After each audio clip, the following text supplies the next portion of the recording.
Hi. നമ്മുടെ ബ്രെയിനിനെ നമ്മൾ ശരിയായ രീതിയിൽ യൂസ് ചെയ്യുകയാണെങ്കിൽ നമുക്ക് ഒരുപാട് കാര്യങ്ങൾ അച്ചീവ് ചെയ്യാൻ പറ്റും. എങ്ങനെ ശരിയായ രൂപത്തിൽ നമ്മൾ യൂസ് ചെയ്യാം? അതിന് നമുക്ക് ബ്രെയിനിനെ കുറിച്ചിട്ടുള്ള അറിവ് വേണം. നമ്മളെ ബ്രെയിനിൻ്റെ ഒരുപാട് അറിവൊന്നും വേണ്ട. നമ്മൾ അറ്റ്ലീസ്റ്റ് ഒരു ബേസ് കാര്യങ്ങൾ, അതായത് ബ്രെയിനിൻ്റെ ബേസ് നമുക്കറിയാം. എന്താണ് ബ്രെയിനിൻ്റെ ബേസ് എന്ന്? അതിൻ്റെ ബേസ് എന്ന് പറഞ്ഞാൽ ജസ്റ്റ് സർവൈവലാണ്.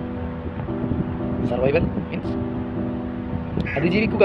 എങ്ങനെ അതിജീവിക്കുക? അതായത് നമ്മൾ ബേസിക് ആയിട്ടുള്ള നീഡ്സ് എന്തൊക്കെയാണ്? ഭക്ഷണം കഴിക്കുക, ഉറങ്ങുക, മറ്റുള്ള ഉപദ്രവങ്ങളിൽ നിന്ന് മാറി നിൽക്കാനുള്ള കഴിവ്, അല്ലേ? പണ്ടത്തെ ബാക്കിലോട്ട് പോയി കഴിഞ്ഞാൽ ഗുഹാവാസികളായ മനുഷ്യന്മാരായി അവർക്ക് എന്തായിരുന്നു അവരുടെ മൈൻഡിൽ പിന്നെ ഭക്ഷണത്തിന് വേണ്ടി അവർ വേട്ടയാടുന്നു. രാത്രി ആകുന്ന സമയത്ത് അവർ മറ്റുള്ള മൃഗങ്ങളിൽ നിന്ന് അഭയം തേടിക്കൊണ്ട് ഗുഹകളിലാണ് അവർ താമസിക്കുന്നത്. അപ്പോൾ ജസ്റ്റ് സർവൈവൽ മൈൻഡ് മാത്രമേ അവർക്കുള്ളൂ അന്നത്തെ കാലം. ഇന്നത്തെ ടെക്നോളജി പോലുള്ള കാര്യങ്ങളൊന്നും ഇല്ല. അപ്പോൾ ഇപ്പോഴും ആ മനുഷ്യന് ആ ഒരു പ്രോഗ്രാം ചെയ്യപ്പെട്ട അന്നത്തെ ബ്രെയിനിൻ്റെ സിസ്റ്റത്തിലാണ് ഇപ്പോഴും വർക്ക് ചെയ്യുന്നത്. അതുകൊണ്ടാണല്ലോ നമുക്ക് നമ്മളൊരു കാര്യത്തിലോട്ട് പഠിക്കാൻ ഇറങ്ങിയാൽ, ഒരു കാര്യത്തിലോട്ട് ഒരു പുതുതായൊരു കാര്യം നമുക്ക് പഠിക്കണമെന്ന് തോന്നിയാൽ നമ്മൾ ബ്രെയിൻ അപ്പം തന്നെ അതിനെ നമ്മൾ ലേസി ആക്കി മാറ്റും, അല്ലേ? എന്തുകൊണ്ടാണ് ലേസി ആക്കി മാറ്റാനുള്ള കാരണം? എന്താ? ബ്രെയിൻ അത് ഇഷ്ടമല്ല. ബ്രെയിനിന് അത്രേ വേണ്ടുള്ളൂ.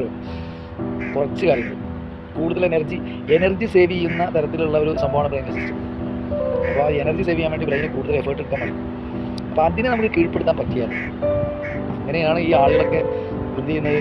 ഈ മില്യനറും ഒക്കെ ആയ ആളുകൾ, ജീവിതത്തിൽ സക്സസ്ഫുൾ ആയിട്ടുള്ള ആളുകൾ, ഇവരെല്ലാം തന്നെ അങ്ങനെ ആ ബ്രെയിനിനെ കീഴ്പ്പെടുത്തി അങ്ങേയറ്റത്തെ വിജയം അവർ കൈവരിച്ചവരാണ്. അപ്പോൾ നമുക്കതിന് കഴിയട്ടെ എന്ന്